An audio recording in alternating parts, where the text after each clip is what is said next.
Olá, queridos e queridas. Muitas pessoas me marcaram nas últimas notícias sobre o julgamento do assassinato do menino Bernardo, nosso irmão de alma que descansou. E nesse último julgamento, onde a defesa do Leandro Boldrini, que é o pai, né, do menino Bernardo, ou era, aonde o advogado de defesa diz que supostamente ele acredita que o pai do menino Bernardo, Leandro Boldrini, seja autista, o que deixa toda a comunidade autista estarrecida, sabendo que é impossível uma pessoa autista ter a capacidade de comunicação, de habilidade de comunicação para fazer tanto terror psicológico ali com o próprio filho, né? Quem acompanhou o caso sabe que existem vários vídeos, né, que foram inclusive usados como prova contra o Leandro Boldrini e a sua esposa, ou ex, não sei, madrasta do menino Bernardo, aonde foi muita violência psicológica, foi muita violência psicológica mesmo. Quem é sobrevivente possivelmente se identificou ali com aqueles vídeos que inclusive geram gatilhos, né, para os sobreviventes. É muita violência e tortura psicológica. Uma pessoa autista não tem a capacidade, a habilidade de comunicação para fazer tortura psicológica e jogos de manipulação, como foram ali em vários vídeos levados a juízo, mostrando essa tortura psicológica, né? O primeiro ponto é esse. É difícil falar desse caso para mim, me dá muitos gatilhos, por isso até então não tinha comentado sobre esse caso. Aqueles que estão chegando agora no canal, eu sou psicanalista clínica, mas sobrevivente de um lar com pais psicopatas. Obviamente que esse caso me gera gatilhos, apesar de psicoterapeuta, sou humana, né? E claro, como qualquer outra sobrevivente ou outro sobrevivente que passou por diversos traumas e sofre de estresse pós-traumático, estamos suscetíveis ali a gatilhos, né? E esse caso me gera muitos gatilhos, por isso demorei para falar sobre esse caso, mas achei uma boa oportunidade, já que o advogado de defesa do Leandro Boldrini trouxe essa questão do autismo à tona, né? Então, para começo de conversa, e eu como pessoa autista que tive, né, e não tenho mais porque já veio a óbito, um pai psicopata, uma mãe psicopata e narcisista, eu posso dizer com todas as letras que pessoas autistas são muito diferentes de pessoas psicopatas e narcisistas. Já tem vídeos aqui no canal onde eu explico a diferença do psicopata, do narcisista e do autista, né? Muitas vezes pode haver alguma confusão com a massa, né? Com o público em geral, quanto a uma pessoa autista e psicopata, quando não se entende a fundo pessoas psicopatas e pessoas autistas. Quando se entende a fundo, não é possível confundir-se, né?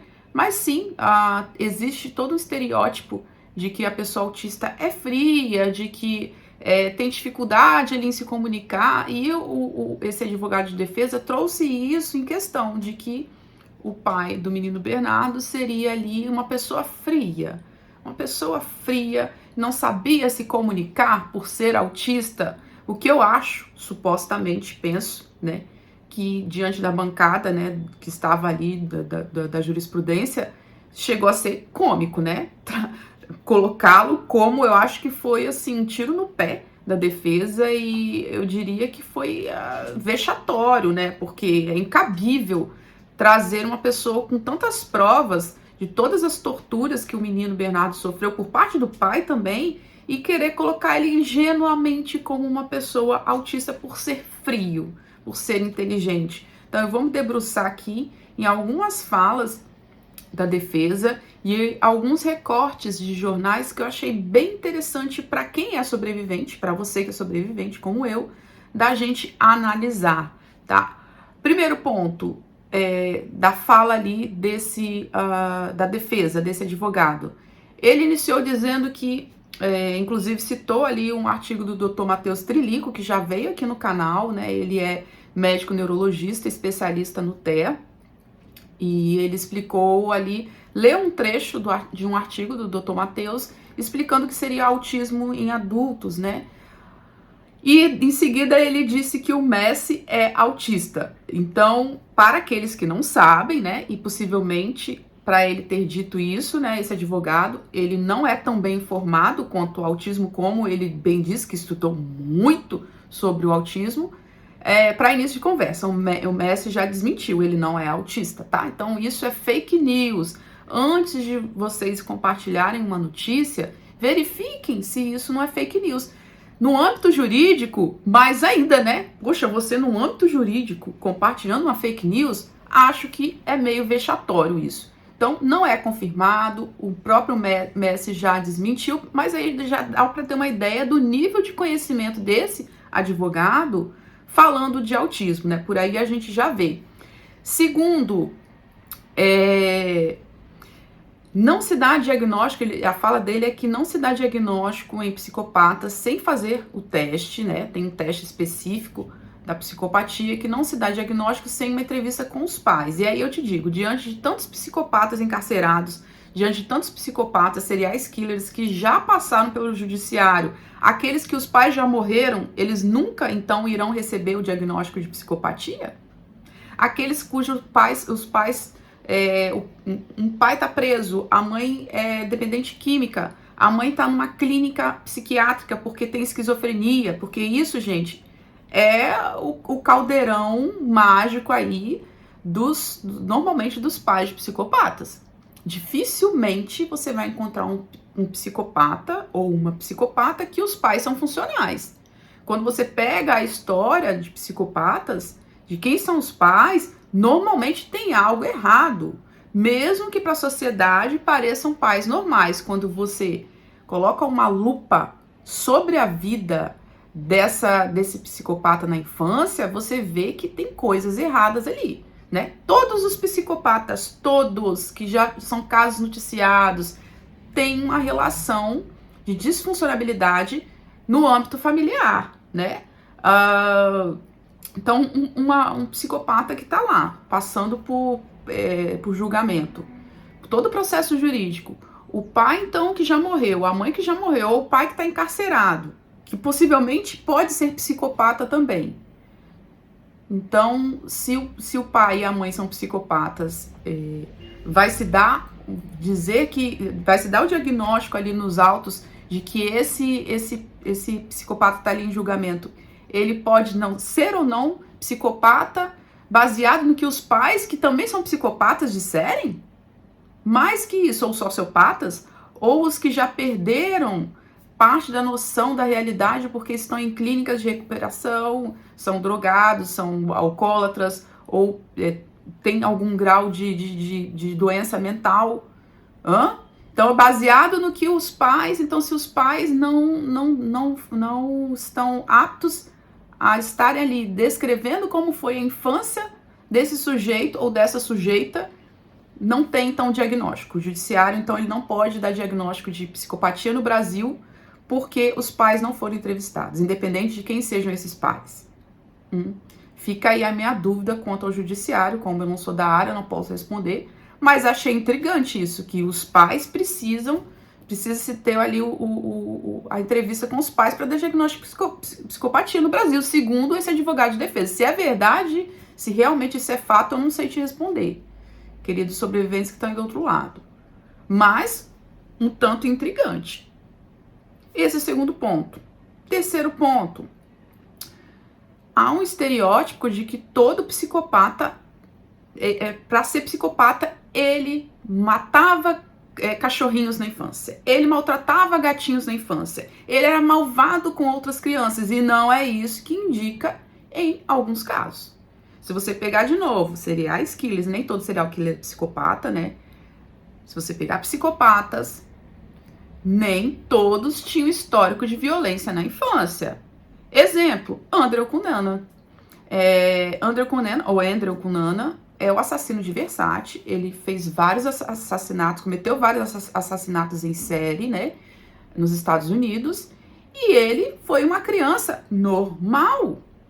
ele teve uma infância disfuncional, no meu ponto de vista, com um pai, possivelmente narcisista, com uma mãe muito estranha, aonde ele era ali o filho de ouro, e tem aqui um vídeo no canal sobre a resenha desse caso, e ele era uma criança normal, ele não era uma criança violenta, não há registro de que Andrew Cunanan tenha sido uma criança violenta. Não só ele, tem vários casos, né?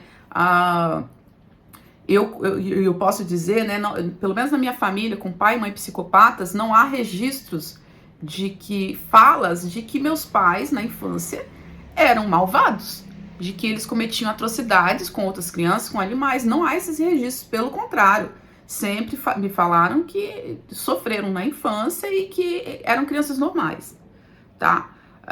Isso não justifica, eu não vou entrar nesse mérito aqui, obviamente isso não justifica as maldades que fazem, porque se justificasse, todos os filhos de pais psicopatas e narcisistas seriam perversos também, e a maioria são empatas, né? Eu acho que tem aquela questão que a gente já discutiu aqui várias vezes, né? Tem a questão genética e hereditária, a pessoa pode de fato nascer com o gene da psicopatia, pode nascer com o gene do narcisismo, no entanto, o meio é um fator crucial para que se desenvolva ou não essa perversão, tá? Então, nem todo psicopata, ele foi malvadão na infância, né? Esse é um estereótipo que também a defesa deu a entender, né, que seria isso. Olha, ele foi um bom menino na infância, ele lia muitos livros, ele era isso, ele era aquilo, como assim ele é psicopata, né? Quarto, também segundo a defesa, ele tinha hiperfoco, porque, gente do céu, chega a ser tragicômico. A defesa trouxe também a questão de uma professora ter falado, né, foi arrolada, lá prestou depoimento, falando que ele na infância, né, lá quando estudava, ele lia sem parar no mesmo tom, que ele, muitas vezes os alunos não entendiam direito, porque ele lia livros de quinta série, enquanto os alunos estavam ainda na quarta série, na terceira série, uma coisa assim, que ele estava à frente. Entrando em outro estereótipo, né, de que toda pessoa com autismo leve, que não tem prejuízos intelectuais, cognitivos, seja uau, mega, master inteligente, que é outro estereótipo também, não é bem assim, mas eu vou falar mais à frente. Mas dizendo que ele tinha o hiperfoco. O hiperfoco porque ele lia sem parar, no mesmo tom, lia sem freio. Ele deu a entender que é isso, que ele lia muito e que ele tinha hiperfoco, e que hiperfoco é característica de autismo. É outro estereótipo. Não é só o indivíduo autista que tem superfoco, a pessoa com TDAH também tem hiperfoco, indivíduos com a doença da esquizofrenia têm hiperfoco, e psicopatas também têm hiperfoco. Algumas pesquisas mostram que os psicopatas são hiperfocados em obter uma recompensa e, como resultado, sua capacidade de usar dicas contextuais, punições ou informações contextuais para ajustar seu comportamento pode ser prejudicada. Além disso, eles desenvolvem uma visão túnel, bloqueando qualquer estímulo com o medo de atingir o objetivo. Então ele quis dizer que ele lia sem parar, nada tirava a atenção dele, que isso seria um hiperfoco. Realmente ele poderia ter hiperfoco, o que não faz dele uma pessoa empata. Né? E aí a gente entra em outra questão, que já foi perguntada aqui. Pessoas autistas podem ser psicopatas e narcisistas? Diante de tudo que eu já estudei sobre autismo, sobre transtornos de personalidade, acredito que uma pessoa autista só pode ser narcisista ou psicopata se ela tiver alguma alta habilidade, a não ser que ela tenha alguma deficiência maior e não consiga, por exemplo, se estiver ali no nível de suporte 2 ou 3, que é um autismo moderado e severo, e ela tem um prejuízo cognitivo mental tão grave que ela sequer consegue executar a sua maldade. Ou é isso, na minha opinião, ou se for de suporte 1, eu acredito que tenha alta habilidade, não é possível, e sim, Já chegou um caso para mim de uma vítima, de uma pessoa que tem traços de narcisismo e tem o diagnóstico de autismo e superdotação. Então eu acredito que para ter habilidade de comunicação, para manipular, fazer jogos psicológicos, se essa pessoa não tem uma alta habilidade e ela é puramente autista e psicopata ou narcisista, ela não consegue. Não consegue ser psicopata ou narcisista, só se ela tiver uma alta habilidade.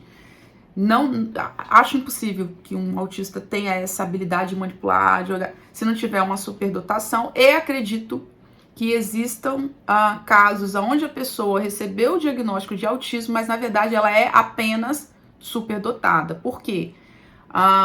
Os sintomas das altas habilidades de superdotação, eles são quase que idênticos ao autismo.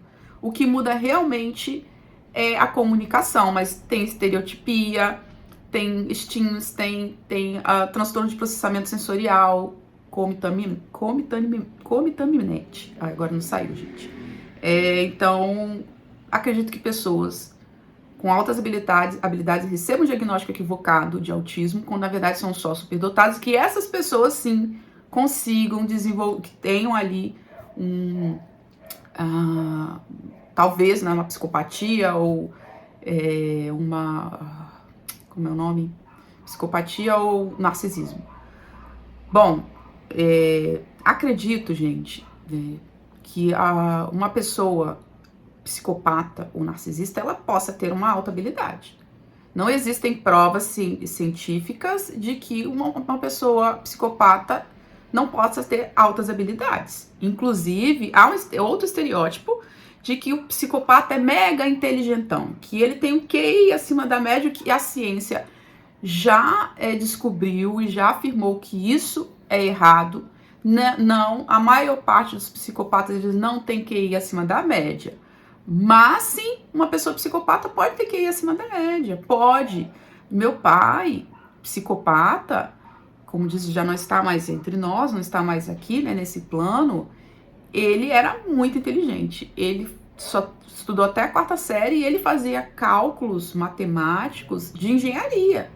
Tanto que ele, como mestre de obras, que é o que tinha na época, ele nasceu em 1928, ele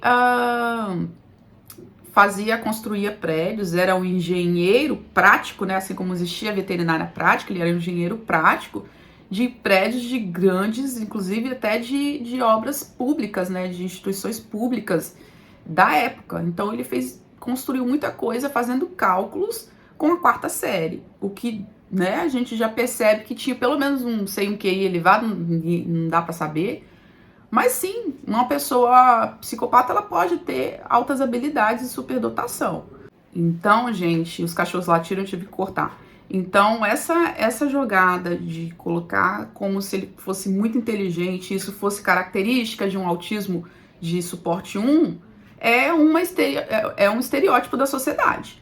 De que toda pessoa autista, ela tem o QI acima da média, que ela é mega inteligente, que o que se falava antigamente a síndrome de Asperger, ou Asperger, enfim, é equívoco também, porque realmente um psicopata ele pode ter altas habilidades e não necessariamente uma pessoa autista ela é mega master inteligente ou tem uma super habilidade ali, tá? Então esse é o 3º ponto que eu queria comentar. O 4º ponto que eu queria comentar, e o psicopata, ele tem superfoco, ele tem hiperfoco. Ele tem hiperfoco para conseguir o que ele quer. Tem várias séries, né, mostrando. Andrew Cunanan, ele tem muito a ver com a fixação que os psicopatas e serial killers têm, né?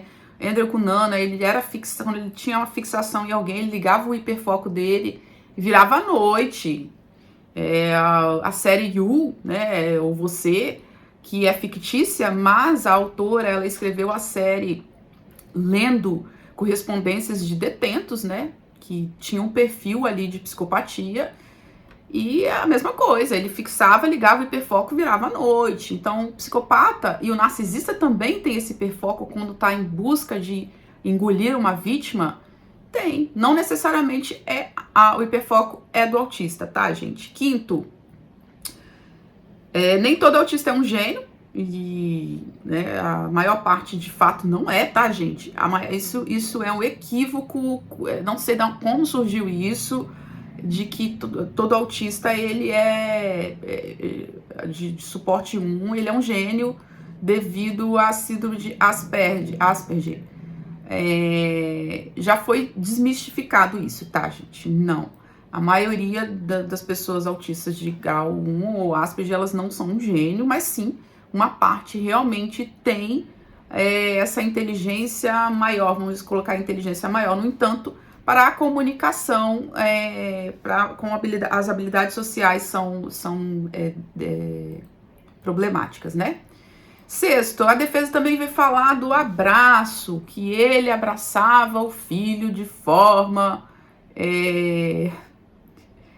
seca, né, fria, e que autistas abraçam de forma fria. Olha, eu sou autista, mas meu abraço, ele é bem caloroso.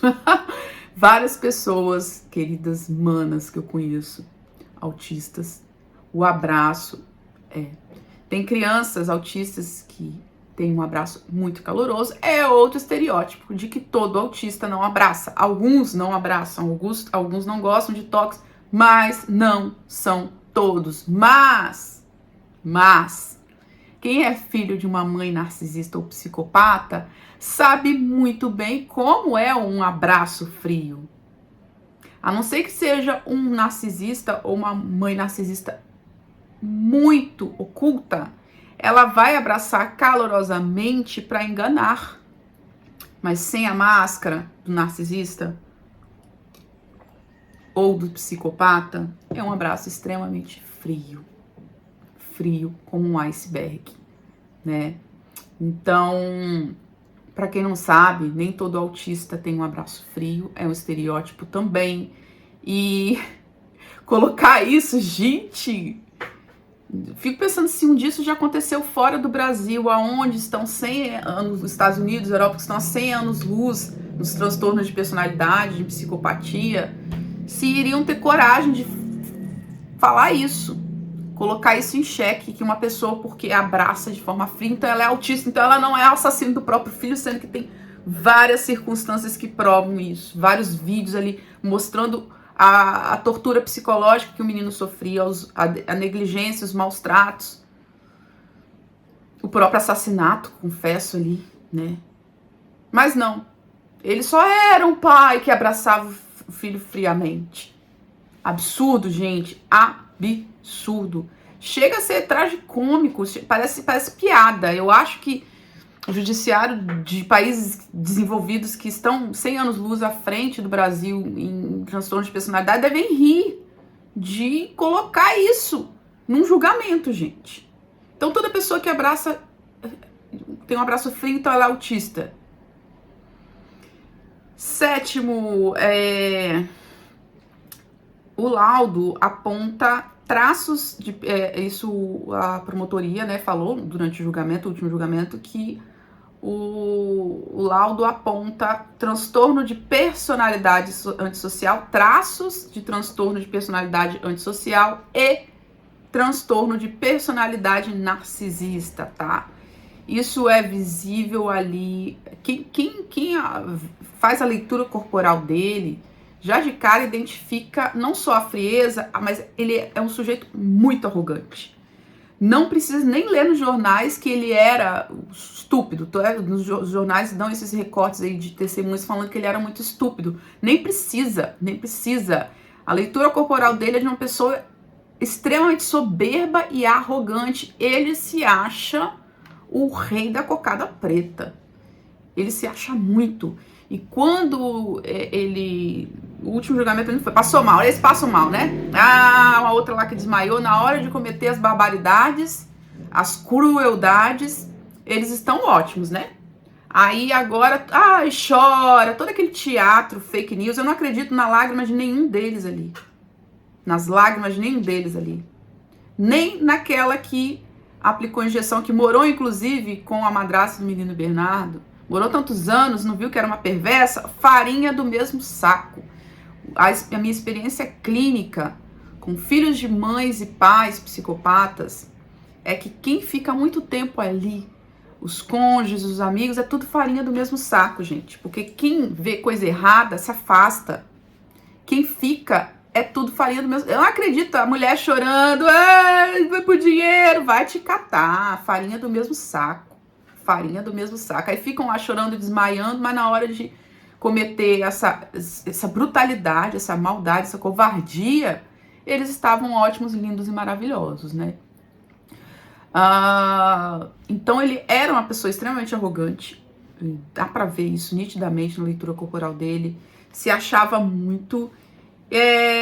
No entanto, a gente sabe que os psicopatas também têm esse perfil de arrogância, e não sei quem viu ele na audiência, quando ele é questionado, que todo mundo tá em torno dele, ele tá ali no meio, eu sinto como é que chama? Não uma soberba, se achar, sabe? Parecia que ele estava gostando de estar ali com todo mundo em torno dele, o que também é comum em psicopatas. Quando querem ser noticiados, que a cara deles apareça em jornais, eles querem ser vistos e notados. Sentir um ar de, tá todo mundo em torno de mim aqui e hoje eu tô brilhando, mesmo que seja para desgraça, para minha própria desgraça. Todos estão aqui esperando eu falar algo. E quando ele é questionado, ele responde com arrogância, com frieza, zero remorso, zero arrependimento, com muita arrogância, que é característico também dos psicopatas. Então, como também não dou diagnóstico de nada, por ser psicanalista, não ser psiquiatra ou psicóloga, ou neuropsicóloga, mas identifico ali traços de psicopatia seguido de traços de narcisismo, e não o oposto. No meu ponto de vista, quem sou eu para questionar ali o que o laudo psiquiátrico aponta, né, com narcisismo, com traços de psicopatia, mas para mim é o oposto. Claro, eu não tive acesso aos autos, não tive acesso às entrevistas ali da jurisprudência que fez a avaliação psiquiátrica, mas tenho a impressão, partindo do que coletei da internet, do julgamento, que se trata de traços de psicopatia seguidos de narcisismo. É muito clássico, quem tem pai e mãe psicopata, fica muito evidente, gente, com o sadismo, né? O narcisista, ele não é sádico, o psicopata é sádico. Ele é sádico, não só ele, como a turminha, né? Que armou e que executou esse brutal assassinato, né? Triste, gente. Outro ponto importante é que ele era um homem acima de qualquer suspeita, né? Esses recortes aqui foram do jornal R7 e Zero Hora. A sogra comenta o seguinte: Jussara disse que já tinha uma relação difícil com o genro. Ela lembrou uma vez, antes da morte da filha, em que foi visitar o casal da clínica e o médico teria dado um chute no tornozelo dela quando levantou para buscar água. O Leandro não era educado, faltava com respeito, era uma pessoa muito esquisita, tentava se esquivar e era muito genioso. Jussara Uglione disse ainda que o genro é frio, calculista e que usava drogas, e outras pessoas confirmam isso, né? Pessoas que fizeram faculdade de medicina com ele confirmam que, né, desde aquela época ele já usava drogas, né? Ele também contou, que é bem clássico de psicopatas e narcisistas, né? Ele contou também, ela também contou que ele foi ao velório da filha com um colete à prova de balas, porque era desconfiado de tudo, e eles são assim. Por estratégia da defesa, o advogado de Leandro Boldrini não quis se manifestar. Vai falar o quê, né? Vai falar o quê? Autistas não têm mania de perseguição, gente. Não tem. Mas psicopatas, narcisistas e esquizofrênicos têm mania de perseguição. Quem não deve não teme, né? Pois é. E aí, nesses recortes também diz assim: grande médico, quanto a isso sentiremos muita falta, atendia bem, era preciso nos transmitir segurança no que fazia, diz uma de suas pacientes mais antigas de 3 passos, que não quer se identificar. No entanto, o menino Bernardo usava roupas velhas e frequentemente ganhava dinheiro e roupas de famílias vizinhas. O médico não poupava tempo e energia para acumular pequenas fortunas e deixava tudo em segundo plano em nome da profissão, especialmente o filho que perambulava em 3 passos sem R$ 1 no bolso. Então, óbvio que ele vai ser bom no que faz. Ele quer acumular dinheiro e riqueza, poder, né? Não é nem dinheiro e riqueza, é poder. Eles gostam de poder. Psicopatas e narcisistas gostam de poder. Ele queria acumular poder, dinheiro. E dane-se o filho, né? E dane-se. Lógico que ele vai ser bom no que faz. Lógico que ele não vai ter nenhum erro médico e não tinha nenhum erro médico registrado contra ele. Ele nunca errou como médico. Ele nunca errou. E nunca erraria, talvez. Porque isso iria tirar o prestígio dele como profissional e queria diminuir ali o saldo da conta bancária dele. No entanto, e é isso que a sociedade não entende. É isso que a sociedade não entende. Que pais psicopatas e narcisistas, eles não estão aí como o Jason com a serra elétrica, estripando as pessoas. Não estão. Cada 100 pessoas que você que está aí do outro lado conhece, 4 são psicopatas. 4! É muita gente. Mas, Virgínia, eles deveriam estar na cadeia. Alguns vão. Não deveria ter matado, então, pessoas? Nem todo psicopata vai assassinar, porque ele não é burro. Ele não é burro.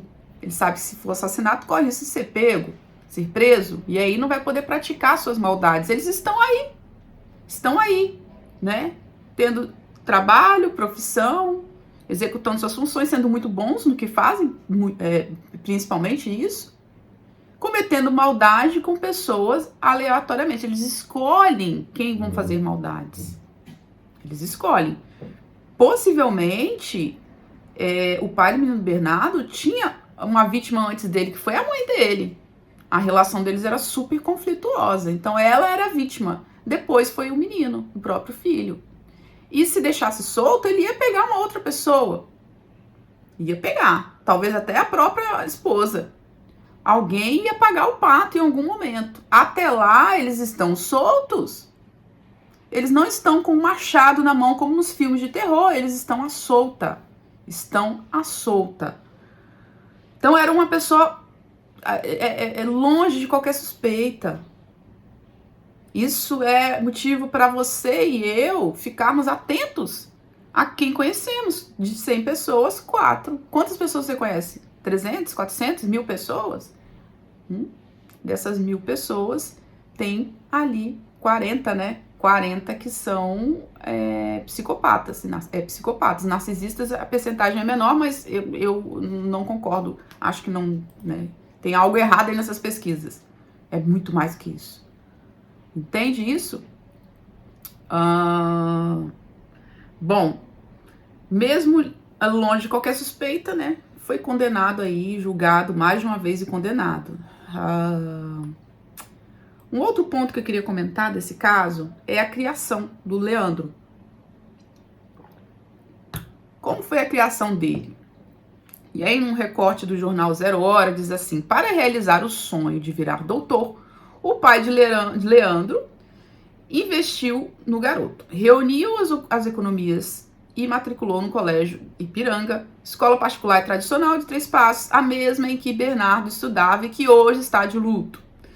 Para que o menino chegasse à cidade vizinha, pagava uma van que carregava diariamente. A dedicação de Leandro aos estudos era tanta que ele chegou a estrelar um comercial do colégio nos anos 80, como aluno exemplar. O que não faz dele uma pessoa autista. Não faz. Não lembro, inclusive a maioria das pessoas autistas tem dificuldades, né, nos estudos. A maioria. Não lembro de alguma vez o meu velho ter se estressado com ele. E o velho era linha dura, o velho. Sempre pelo lado certo da boa coisa, né? Aquela educação tradicional, né? Vamos ser rígidos, vamos ser duros, porque é assim que devemos educar os nossos filhos. Agora, esse ser duro, será que era o quê? Né? Isso ficam várias interrogações. Linha dura era o quê? O que será, né? Pois é. mas nunca faltou afeto. Aí a gente entra em outra questão. O que é afeto? O que é afeto para uma pessoa? Porque o afeto pode ser dar coisas. Sair, voltar com um punhadinho de bala, entregar na mão do filho e dizer que isso é afeto. Será que afeto era esse, né? Para minha mãe, então, ele era um bebê. Era o irmão mais velho, era um bebê. Ela vivia controlando o que ele comia, a mãe vivia controlando o que ele comia, os remédios que tomava, sempre o protegia de tudo. Conta o irmão mais velho de 52 anos, e aí a gente lembra de quem? Andrew Cunanan, que era o protegido também ali de sua mãe, né? Ele gostava de mexer nos cadáveres, e durante, isso já é outra fala, tá, gente? E durante os churrascos na cidade natal, ajudava a carnear os animais. E aí a gente lembra de quem? Dona Elise Matsunaga, né? Que também adorava caçar e destroçar e fazer com toques de ervas, né? Essa matança aí com os animais. E ensinava sobre o funcionamento dos órgãos. Foi nessa época que ele conheceu Odilane Uglione, mãe de seu futuro filho Bernardo. E aí eu deixo aqui para a imaginação de vocês que tipo de educação ele teve, o que também não justifica, como disse anteriormente, nada justifica a perversidade, nada, porque se pais disfuncionais fossem motivo para ser psicopata, teríamos as 90% da população seria uma terra de psicopata, porque a maioria da educação é tradicional, é punitiva, é humilhante, aonde a criança é tratada como lixo, né? Outro ponto, quando o menino sumiu, né, o menino Bernardo sumiu, o pai fez uma ligação com uma rádio, e quando ele fala sobre, acho que ele quis, né, jogar esse cauzinho, vamos espalhar na cidade, que ele tá sumido, né? Aí ele ligou, ligaram para ele, eu não sei, e ele foi falar que o filho estava sumido. Como ele chamou o filho de menino? Esse menino tá sumido. Esse menino não voltou para casa. Ele não fala meu filho, ele não fala Bernardo, ele fala esse menino, que é também muito frequente na escuta dos pacientes. Minha mãe não me chamava por filha ou filho, não me chamava pelo meu nome, era menina, menina, menina, menino, porque esse filho não tinha importância. Não, ele só era um objeto, um menino que era um estorvo na vida dele. E agora eu quero pontuar outra coisa também que eu achei bem interessante da gente analisar aqui. Quem foi a mãe do menino Bernardo? Quem foi? Porque a gente não sabe nada dela. O que a gente sabe é que ela era explosiva, eles brigavam, ela era muito ciumenta e nada além disso, né? No entanto, naqueles vídeos e áudios gravados das torturas que o menino Bernardo recebia do pai e da madrasta, uma fala do pai, uma voz do pai me chama muita atenção. A voz do pai diz assim: eu sei que tua mãe é o máximo para ti, mas ela simplesmente te abandonou. Bernardo, eu tenho pena de ti, cara. Tua mãe te botou no mato e te abandonou. Dá para confiar numa pessoa que tem traços de psicopatia e narcisismo? Não dá. Mas quem foi essa mãe? Depois a esposa dele continua dizendo que ela era mal falada na cidade, que era uma piriguete, né? Vamos colocar aí piriguete. Será que isso é verdade? Quem foi a mãe dele? Aí eu entro em outro comentário sobre a morte, que há muitas discordâncias ali sobre a morte, se foi suicídio ou se foi assassinato. Será que ela teria a capacidade egóica? E aí eu não estou dizendo que toda mãe que comete suicídio ela é egoísta, mas se ela de fato, pela fala do Leandro Boldrini, se de fato ela abandonou o menino no mato, abandonou ele no mato e foi embora, acho que ela teria o egoísmo suficiente para cometer suicídio. Porque, gente, Por mais desesperador que seja a situação, quem é mãe e quem é pai, pensa no filho. Se eu tenho um marido perverso, fez todas as maldades possíveis e impossíveis comigo, eu vou simplesmente sumir, me matar e deixar o meu filho ali à mercê? Fica essa questão também. Outra coisa que me chama a atenção, o depoimento da mãe do menino Bernardo, da avó do menino Bernardo, mãe da mãe do menino Bernardo, dizendo que não chorou até hoje, não conseguiu fazer o luto desta filha. Ela disse que a lágrima fica aqui, mas que não desce. Podem me julgar, mas eu acho isso muito estranho.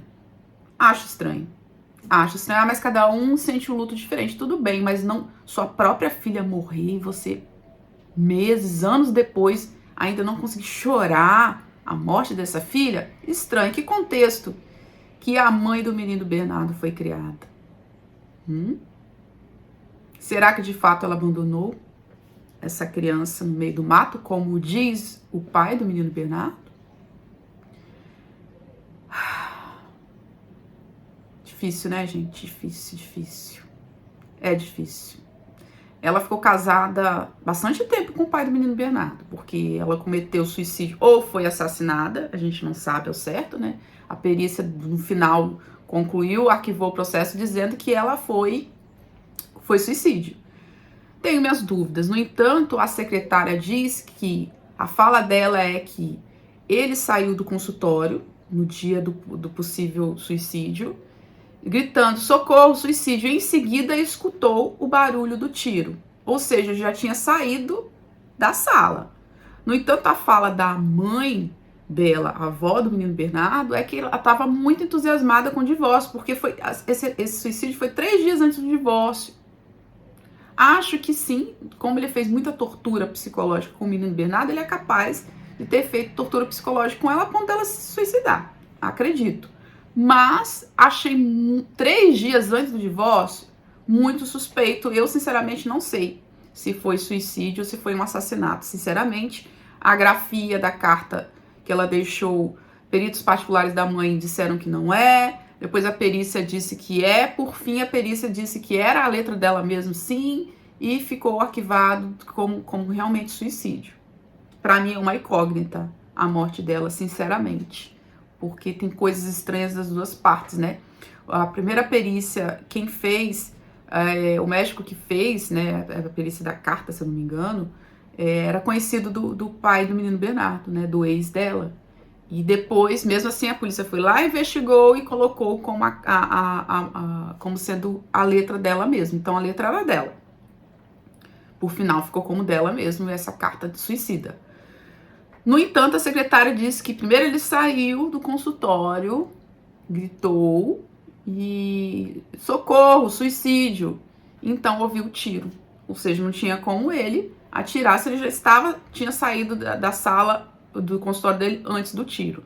É uma incógnita, mas acho essa fala dele dizendo que jogou o filho no mato, pobre criança, tá? E acho muito estranho ela ter ficado tantos anos casada com ele, porque, gente, minha experiência clínica é muito grande de escuta de... Eu ouço isso muitas vezes. Normalmente, quando a mãe ou o pai é funcional e o pai ou a mãe é disfuncional, esse casamento ele não dá certo. Ou o parceiro do perverso da história é muito tapado, muito tonto, muito bobão ou bobona, ou tem um transtorno, uma deficiência, como um autismo leve, que nunca recebeu diagnóstico, em vários relatos assim, ou é risca-faca, é Elise Matsunaga versus York. É risca-faca, gente. É um se engalfinhando com o outro, brigas e eles não se separam. Se ela deve ter identificado que ele não era uma pessoa boa, ficou 7 anos com ele, ou mais, aliás, que 7 anos talvez, ficou tempo demais no meu ponto de vista, já me acende aí um alerta de quem talvez tenha sido a mãe, e esse menino descansou, gente. Outra fala interessante que eu achei do Leandro nessa mesma gravação, é que ele diz assim: quanta gente eu salvo? Umas 4 ou 5 por dia. Tiro as pessoas do caixão. Elas aparecem uma semana depois caminhando lá no consultório. Eu devo ter alguma função neste mundo, que o menino Bernardo fala que é para ele morrer, que não sei o quê. E ele fala isso, eu devo ter alguma função nesse mundo. E aí veio duas questões. Será que foi um ato falho dele, de se sentir um ser tão insignificante que questiona, eu devo ter alguma utilidade nessa vida? Será que ele foi tão cobrado, talvez se sentiu um nada na vida, talvez na infância, e talvez para provar, né, para esse pai ou para essa mãe que tinha ele como um filho, uau, que ele tinha que ser bom em algo, e para ele eu devo ter alguma função neste mundo. Será que é um ato falho de dentro dele, do que ele pensa a respeito de si, sobre ele mesmo? Talvez ele se questionou, eu devo ter alguma utilidade, eu devo prestar para alguma coisa nesse mundo. Um ato falho do quão insignificante ele se sente, ou uma megalomania? Eu presto, você tá achando isso tudo de mim, mas eu presto para alguma coisa, eu salvo 4, 5 pessoas no dia. Eu tenho função aqui, eu devo ter alguma função aqui no mundo. Não sei, tenho a impressão de que é um ato falho, resquício ali do que ele pensa no fundo. E os psicopatas são assim, né? Os narcisistas também, no fundo, eles sabem. Eles têm esse sentimento de reprovação, de baixa autoestima, de se sentirem um lixo completo. Tá? Esses áudios estão no site Gaúcha ZH. E por fim, o que eu queria comentar sobre esse caso é que todas as pessoas que viram as negligências fizeram parte desse assassinato, porque não foi só esse quarteto perverso, né? A mãe, a madrasta, a amiga da madrasta, o irmão da amiga da madrasta, não foram só eles, sabe, gente? Ele tentou de todas as formas, ele tentou de tudo, gente. Ele foi em fórum, ele foi em Ministério Público, uma criança de 11 anos. Ele foi muito corajoso. Ele pediu socorro de todas as formas, os vizinhos, me adota, você não quer ser minha mãe? O menino andava perambulando, sem dinheiro, com roupas maiores que ele, porque era o que o pai dava. Talvez ele tinha roupas ainda de quando a mãe estava viva, que comprava. O menino passava fome, a escola sabia, ia lá, denunciava e não adiantava nada. O poder público foi muito omisso, muito omisso, muito culpado. O Estado foi muito culpado na morte, no assassinato, na morte, não, no assassinato do menino Bernardo. Nada funcionou. Nada funcionou. Nada funcionou. Eu acho uma hipocrisia, assim como aqui no Espírito Santo o caso da menina Araceli, que tem um fórum em homenagem a ela. O que adianta ter um fórum em homenagem a ela, sendo que os possíveis assassinos não foram sequer julgados. Sequer julgados. Sabe? É uma hipocrisia. A sociedade é muito hipócrita. Muito hipócrita. O Estado é muito hipócrita. Porque não salvaram o menino Bernardo. Tinham tudo nas mãos para salvar, fizeram audiência e o pai se comprometeu e acreditaram que o pai iria se comprometer. Covardes, o Estado foi covarde. Medo porque era um médico com influência e dinheiro. Medrosos, covardes, que acreditaram, fingiram que acreditaram que ele iria se comprometer e levar afeto para aquele filho. Covardes, assim como as famílias, que esse menino pediu socorro e pediu me adota, também foram covardes de não terem entrado com um pedido de tutela desse menino. Covardia, covardia. O que adiantava ficar 3 dias com o menino lá, dando comida, casa, se não tentavam tirar ele daquele inferno?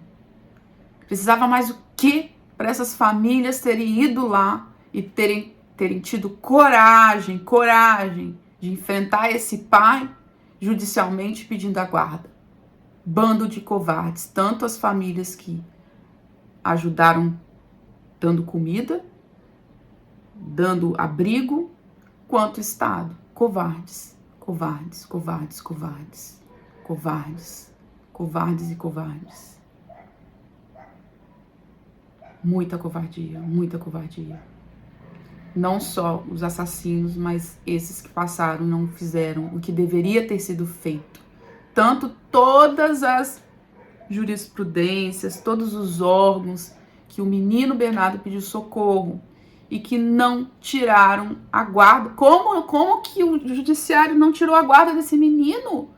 Sendo que quantas pessoas falaram que ele andava perambulando, passava fome, a escola, com tanta coisa que a escola foi lá e falou, chega, assim, assado. E na hora de deferir ali se vai... O menino volta para a família ou não, volta com o menino para a família. Isso é um absurdo. Isso deveria ser criminalizado, que fizeram com ele. O Estado, a jurisprudência que cometeu esse ato deveria ser responsabilizada. Como que devolve o menino para o assassino? Isso vai ficar impune? O juiz, a juíza que liberou que o menino voltasse para casa do pai, isso vai ficar impune. Vai, gente, porque criança é só criança. Criança não vota, criança não trabalha, não gera dinheiro para a economia. Criança é o estorvo do patriarcado. O patriarcado nós temos os homens, as mulheres abaixo, e abaixo das mulheres, junto aos animais, está a criança. Porque assim como os animais, eles não conseguem se defender. Quando tentam se defender, acontece o que aconteceu com o menino Bernardo. Nem Ministério Público, nem Fórum, nem Conselho Tutelar, nem a própria jurisprudência é capaz de salvá-los. Porque eles são só crianças, eles não têm valor útil para a sociedade. Não tem, não tem. E a sociedade é uma hipócrita, Quando meninos Bernardos, Araceles, Henris, morrem, fica todo mundo, ai, são monstros. Mas na hora que uma mãe tá descendo porrete em um filho em casa, ninguém liga pra polícia. Ah, vou ligar pro conselho tutelar. Ah, quando ligam? Mas se um homem tá metendo a porrada num adulto, numa mulher, ligam. Quando é uma criança, não falam, é pra educar. A mãe tá certa, tem que bater, senão vira bandido. A sociedade é a maior hipócrita dessa história. Quando essas crianças morrem e ficam, ai, monstros. Vocês também, a sociedade também tem sua parcela de culpa, porque passa a mão na cabeça de pais que batem nos filhos, dizendo que palmada educa. Hipocrisia. Infelizmente, muitos Bernardos ainda vão morrer e morrem todos os dias com consentimento da sociedade, que diz que bater educa, do Estado, que dá as costas, como deram para o menino Bernardo. Vão continuar. Os que sobrevivem, como eu, e como vários pacientes meus, alunos, estamos aí, vagueando. O que nos resta é vaguear com o menino Bernardo. Estamos aí vagueando, tentando tocar as nossas vidas, com muitos traumas, com estresse pós-traumático complexo, gastando mundos e fundos com médicos, terapia, medicações, doenças. Né? Tem várias evidências científicas, aqui no canal tem bastante conteúdo sobre isso, do que fica. Estamos perambulando por aí, enquanto eles estão aí, matando com o consentimento do Estado, com a negligência do Estado e o consentimento da sociedade. Hipócrita que diz que são monstros. Sorte de nós que sobrevivemos. E aqui quem fala é uma filha de uma mãe narcisista e psicopata que trancava sua filha quando criança em um banheiro para punir essa filha porque o marido, pai dessa filha, a estuprava na infância. Minha mãe fazia isso. Ela me trancava num banheiro para me punir porque meu pai me estuprava. Só estou de pé pela graça de Deus porque tive apoio psiquiátrico muito cedo. Senão não estaria aqui não. Ou estaria morta, ou estaria em alguma clínica psiquiátrica louca, porque esse é o futuro dos sobreviventes. Clínica psiquiátrica ou caixão. Resistimos até aqui. Resistimos até aqui. Por sorte. Porque o nosso destino seria outro. Fica aqui o meu desabafo, a minha leitura sobre esse caso. Me traz muitos gatilhos. Na esperança de que um dia algo seja diferente, apesar de não nutrir muito essa esperança. Porque a criança não vale nada para nossa sociedade. Deixe o seu comentário, o que você pensa sobre esse caso, compartilhe. E se você não é inscrito, aproveite para se inscrever. E nos encontramos aí no próximo vídeo, pessoal. Um abraço para todos e tchau, tchau.